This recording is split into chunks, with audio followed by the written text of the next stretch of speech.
வணக்கம். இன்னைக்கு சயின்ஸ்ல பிசிக்ஸ் இயற்பியல் பத்தி தான் நம்ம பார்க்க போறோம். அதுல முக்கியமான பாடங்கள் பத்தியும் அந்த பாடத்தோட விரிவான தகவல்களை தான் நம்ம இன்னைக்கு பார்க்க போறோம். சரி, வாங்க பார்க்கலாம். அதுக்கு முன்னாடி கற்பது ஐஏஎஸ் சேனலை இன்னும் சப்ஸ்கிரைப் பண்ணலையா? மறக்காம சப்ஸ்கிரைப் பண்ணிடுங்க. அதே போல பக்கத்தில் இருக்கிற பெல் ஐக்கானை மறக்காம கிளிக் பண்ணிடுங்க. உங்களுக்கான வீடியோஸ் உடனுக்குடன் வந்து சேரும். அப்டேட்ல இருப்பீங்க. பிசிக்ஸை நம்ம எப்பயுமே பொதுவாக சயின்ஸை 6th இருந்து 12th வரைக்கும் படிக்கணும் அப்படின்னா ஒவ்வொரு ஸ்டாண்டர்டாக நம்ம எடுத்து படிக்கக்கூடாது. இப்போ ஃபார் எக்ஸாம்பிளுக்கு 6th நமக்கு அளவீட்டியல் அப்படின்ற லெசன் வருது அப்படின்னா 6th அந்த அளவீட்டல் அப்படின்ற லெசன் முடிச்சுட்டு அடுத்த லெசனான எந்திரவியல் அப்படின்னு நம்ம போகக்கூடாது. 7th இதனோட லெசனோட கண்டினியூட்டி 7th இருக்குன்னா 6th ஸ்டாண்டர்ட் படிச்சு 7th ஸ்டாண்டர்ட்ல இருக்க கண்டினியூட்டி நம்ம படிக்கணும். இந்த மாதிரி ஒவ்வொரு லெசனையும் நம்ம கண்டினியூவா படிச்சோம்னா தான் நமக்கு இதனோட தகவல்கள் முழுமையா தெரியும். ஸோ இந்த மாதிரி படிக்கணும் அப்படின்றதுக்காக நிறைய பேர் சயின்ஸ் என்னால ஃபுல்லா படிச்சு முடிக்க முடியல, அதுக்குள்ள எக்ஸாம் வந்துருது, என்னால படிச்சு முடிச்சு ஒரு தடவை கூட ரிவைஸ் பண்ண முடியல அப்படின்னு சொல்றவங்களுக்காக இந்த வீடியோ. ஸோ இந்த வீடியோ ஃபர்ஸ்ட் நீங்க இந்த லெசன்ஸ் எல்லாமே படிச்சிருங்க. அதுக்கப்புறம் இதனை தவிர இருக்கிற எல்லா லெசனையும் நீங்க முழுமையா படிங்க. ஒவ்வொரு சப்ஜெக்டையும் நீங்க கண்டினியூவா இருக்க மாதிரி படிங்க. ஒவ்வொரு ஸ்டாண்டர்டையும் நீங்க ஒப்பிட்டு படிக்கணும். கண்டினியூவா படிக்கணும். இதனுடைய தொடர்ச்சி இது அப்படின்னு தெரிஞ்சுக்கிட்டு படிங்க. அது இல்லாம நீங்க ஃபர்ஸ்ட் லெசன் முடிச்சாச்சு, செகண்ட் லெசன் அடுத்து போவோம் அப்படின்னு பண்ணாம ஒவ்வொரு ஸ்டாண்டர்ட்ல இருந்து அதனுடைய தொடர்ச்சி இருக்கா அப்படின்னு நம்ம ஃபர்ஸ்ட் ஒரு கிளான்ஸ் பார்த்துட்டு அதுக்கப்புறம் சயின்ஸ் நீங்க படிக்க ஆரம்பிங்க. ஸோ இந்த 10 லெசன் தான் ரொம்ப இம்பார்ட்டன்டான லெசன். இதுல இருந்து கொஸ்டின் நிறைய வருது அப்படின்றதுக்காக இந்த ஃபர்ஸ்ட் லெசனை ஃபர்ஸ்ட் படிப்போம், முன்னுரிமை கொடுப்போம் அப்படின்னு சொல்லிட்டு தான் இது. ஸோ இந்த வீடியோ ஃபுல்லா பாருங்க. இனி வரப்போற வீடியோஸ்ல எல்லாம் இந்த பாடங்களோட கண்டினியூ தான் வரப்போகுது. ஸோ ஃபர்ஸ்ட் லெசனான அளவீட்டியல் இந்த என்னென்ன லெசன் அப்படின்னு ஃபர்ஸ்ட் பார்ப்போம். 10 லெசன் இருக்கு. அளவீட்டியல், எந்திரவியல், பொருளின் தன்மை, அமைப்பு, நிலை மாற்றம். பொருளின் தன்மை, அமைப்பு, நிலை மாற்றம், பருப்பொருளின் தன்மை. இது எந்திரவியல்லையே வந்துரும் முக்காவாசி. ஸோ எந்திரவியல் அப்படின்றது ஒரு டாபிக். அதுக்குள்ள பொருளின் தன்மை, அமைப்பு, நிலை மாற்றம், பருப்பொருளின் தன்மை. வெப்பவியல், அழுத்தம், ஒளியியல், சவுண்ட், ஒளியியல், லைட். காந்தவியலும்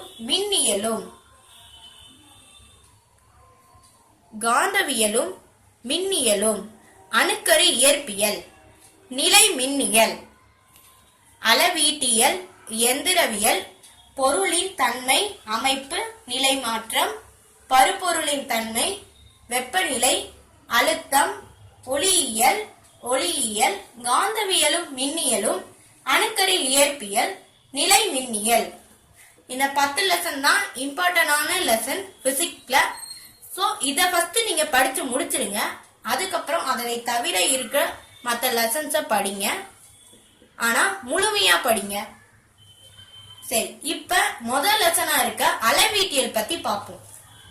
அளவீட்டியல் FPS முறை, அடி பவுண்ட் வினாடி, ஃபுட் பவுண்ட் செகண்ட்.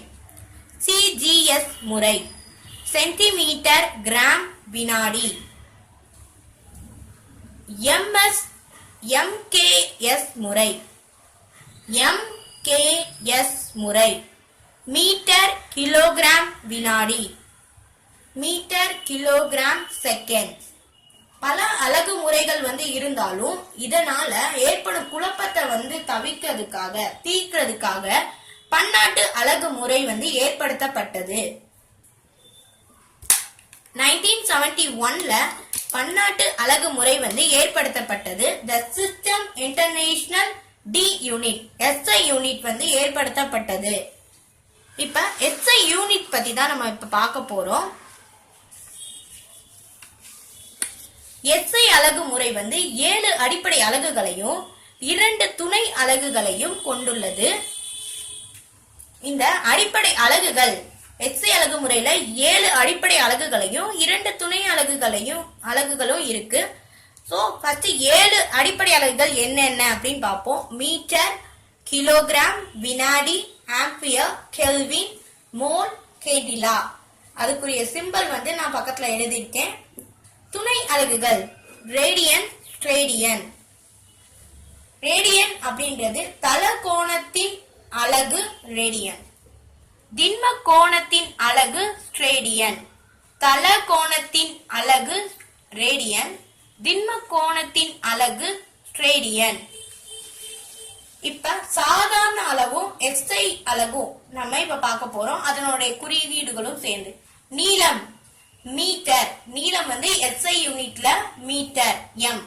நிறை கிலோகிராம், கேஜி. காலம் வினாடி s. வெப்பநிலை கெல்வின் k. மின்னோட்டம் ஆம்பியர் a. பொருளின் அளவு மோல். ஒளிச்செறிவு கேடிலா cd. SI அலகும் சாதாரண அலகும் தான் இது. விசையின் அலகு நியூட்டன். வேலையின் அலகு ஜூல். விசையின் அலகு, புவியீர்ப்பு விசையை வந்து கண்டுபிடிச்சது நியூட்டன். சோ விசையின் அலகு நியூட்டன் அப்படின்னு அவரோட பேரையே வச்சுட்டாங்க. வேலையின் அலகு ஜூல். ஒரு பொருள்ல அடங்கியுள்ள பருப்பொருளின் அளவு தான் அதனுடைய நிறை. ஒரு பொருள்ல அடங்கியுள்ள பருப்பொருளின் அளவு தான் நிறை. அந்த பொருளின் மீது செயல்படும் புவியீர்ப்பு விசை தான் எடை. ஒரு பொருளில் அடங்கியுள்ள பருப்பொருளின் அளவு அதன் நிறை. அப்பொருளின் மீது செயல்படும் புவியீர்ப்பு விசை தான் அதனுடைய எடை. எடை மற்றும் நிறையின் அலகு வந்து கிலோகிராம். எடை மற்றும் நிறையின் அலகு கிலோகிராம். ஈராக் நாட்டுல வாழ்ந்த சுமேரியர்கள் வந்து பயன்படுத்திய நிழற்கடிகாரம் தான் முதலில் பயன்படுத்திய கடிகாரம். நம்ம பழங்காலத்துல நம்ம விவசாயிகள் வந்து வேலை செஞ்சுட்டு இருக்கும் போது இப்ப மணி என்ன அப்படின்னு கேட்டா உச்சி வெயில் வந்து உச்சியில நின்னுச்சுன்னா அது 12 மணி. சோ இந்த மாதிரி தான் நம்ம வந்து கனெக்ட் பண்ணிக்கிட்டு இருந்தோம். அதே மாதிரி ஈராக் நாட்டுல வாழ்ந்த சுமேரியர்கள் வந்து நிழற்கடிகாரம் வச்சு டைம் வந்து பார்த்தாங்க. சோ ஃபர்ஸ்ட் அவங்க பயன்படுத்தியது வந்து நிழற்கடிகாரம். ஊசல் கடிகாரத்தை கண்டுபிடித்தவர் வந்து கலீலியோ. இது வந்து டிஎன்பிஎஸ்சி படிக்கிறவங்களுக்கு நல்லா தெரியும். ஏன் அப்படின்னா நம்மளுடைய 6th இருந்து 10th வரைக்கும் படிக்கிற தமிழ்ல வந்து ஒரு லெசன் வந்து வந்திருக்கு கலீலியோ பத்தி. அப்ப வந்து இந்த ஊசல் கடிகாரத்தை கண்டுபிடிக்க கலீலியோவுக்கு எப்படி தூண்டுச்சு அப்படின்றது அந்த கதை. சோ எல்லாருக்குமே தெரியும் ஊசல் கடிகாரத்தை கண்டுபிடித்தவர் கலீலியோ. நேரத்தை வந்து துல்லியமா கண்டறிய உதவுவது அணுக்கடிகாரம். ஏன் அப்படின்னா இதில் சீசியம் வந்து 133 133 வந்து இருக்கு. அணுவுல நிகழும் ஆற்றல் மாற்றத்திற்கான கால இடைவெளியின் அடிப்படையில் தான் வினாடி வந்து வரையறுக்கப்படுது. அணுவில் நிகழும் கால மாற்றத்தின் அடிப்படையில தான் வினாடி வந்து வரையறுக்கப்படுகிறது. பொருளின் துல்லியமான நிறையை வந்து கண்டறிய உதவு வந்து இயற்பியல் தராசு. இது பிசிக்ஸ் லேப்ல ஒரு பெட்டியில வந்து வச்சிருப்பாங்க. நம்ம எப்பயும் போல சாதாரணமா பாக்குற தராசு மாதிரி தான் இருக்கும். பொருளை துல்லியமா அளக்கிறதுக்கு பயன்படுத்தப்படும் இயற்பியல் தராசு பிசிக்கல் பேலன்ஸ். இது 1 மில்லிகிராம் அளவுக்கு துல்லியமா அளக்க பயன்படுது. இயற்பியல் தராசு வந்து 1 மில்லிகிராம் அளவுக்கு துல்லியமா அளக்க பயன்படுது. இதோட எடைகள் எவ்வளவு இருக்குன்னா குறைந்தபட்சம் 10 மில்லிகிராம். இதோட எடைகள் குறைந்தபட்சம் 10 மில்லிகிராம், அதிகபட்சம் 500 மில்லிகிராம் வரைக்கும் இருக்கும். இதே மாதிரி வெர்னியர் காலிபர் பத்தி நீங்க கேள்விப்பட்டிருப்பீங்க. பிசிக்ஸ்ல ஸ்கேல் மாதிரி ஒரு ஷேப்ல இருக்கும் வெர்னியர். இந்த வெர்னியர் அளவை கொண்டு 0. மில்லிகிராம் இல்லனா 0.1 மில்லிமீட்டர் இல்லனா 0.01 சென்டிமீட்டர் வரைக்கும் துல்லியமா அளக்கலாம். இதே மாதிரி திருகலவி யூ ஷேப்ல இருக்கும். மாதிரி யூ ஷேப்ல இருக்கும். யூ ஷேப் இந்த ஸ்கேல் மாதிரி வச்சது. இங்கிட்டு திருகு மாதிரி இருக்கும். இந்த திருகலவி வந்து 0.001 சென்டிமீட்டர் வரைக்கும் துல்லியமா அளக்கலாம். இந்த திருகலவியை பயன்படுத்தி 0.001 சென்டிமீட்டர் துல்லியமா அளக்கலாம். அடர்த்தியின் அலகு கிலோகிராம் பெர் மீட்டர் கியூப். அடர்த்தி டென்சிட்டி. அடர்த்தியின் அலகு கிலோகிராம் பெர் மீட்டர் கியூப். அடர்த்தி சீக்வல் டென்சிட்டி சீக்வல் அடர்த்தி சீக்வல் நிறை பை கன அளவு. D equal M by V. ஒழுங்கற்ற பொருளின் அடர்த்தியை வந்து காண உதவும் முறை இடப்பெயர்ச்சி முறை. ஒழுங்கற்ற பொருளின் அடர்த்தியை காண உதவும் முறை இடப்பெயர்ச்சி முறை. இப்ப நம்ம ஒரு பொருளை வந்து அளக்குறோம். இப்ப ஒரு பலசர கடைக்கு போய் இந்த பொருள் அப்படின்னா அவங்க வந்து அளந்து நமக்கு தருவாங்க. அந்த இது வந்து ஒழுங்கான பொருள். ஒழுங்கற்ற பொருளா இருக்க, ஃபார் எக்ஸாம்பிள் நீர், கடல் நீர், அந்த மாதிரி திரவ மாதிரி இருக்க பொருள் வந்து நம்ம எப்படி ஒழுங்கற்ற நிலையில இருக்க பொருள் வந்து எப்படி நம்ம அளக்கிறதுனா இடப்பெயர்ச்சி முறையில் தான் அளக்கிறது. ஸோ நீர் வந்து அதனுடைய அடர்த்தி வந்து 1000, 4 டிகிரி செல்சியஸ்ல 1000. இந்த மாதிரி நம்பர்ஸ் வந்து டிஎன்பிசில இப்ப ஃபார் எக்ஸாம்பிள் ஒழுங்கற்ற பொருளான நீர் வந்து எவ்வளவு அடர்த்தி உடையது அப்படின்னு நமக்கு ஆப்ஷன்ல 4 ஆப்ஷன்ல ஒவ்வொரு நம்பர் கொடுத்துருக்காங்கன்னா நமக்கு இந்த கரெக்டான நம்பர் தெரிஞ்சா நம்ம அந்த கொஸ்டினை கரெக்டா நம்மளால பண்ண முடியும். ஸோ இந்த மாதிரி நம்பர்ஸ் இருக்கிறத நீங்க நல்லா ஞாபகம் வச்சுக்கோங்க. நீர் வந்து 1000, கடல் நீர் 10, 26 அப்படின்னு ஞாபகம் வச்சுக்கோங்க. ரெண்டு நம்பரை ஞாபகம் வச்சுக்கோங்க. ஏன்னா முழுசா ஞாபகம் வச்சுக்கிட்டா நம்மளுக்கு மறந்து போயிடும். கடல் நீர் வந்து 10, 26, பாதரசம் 13600, இரும்பு 7900, இரும்பு 7900, அலுமினியம் 2700, காரியம் 11300.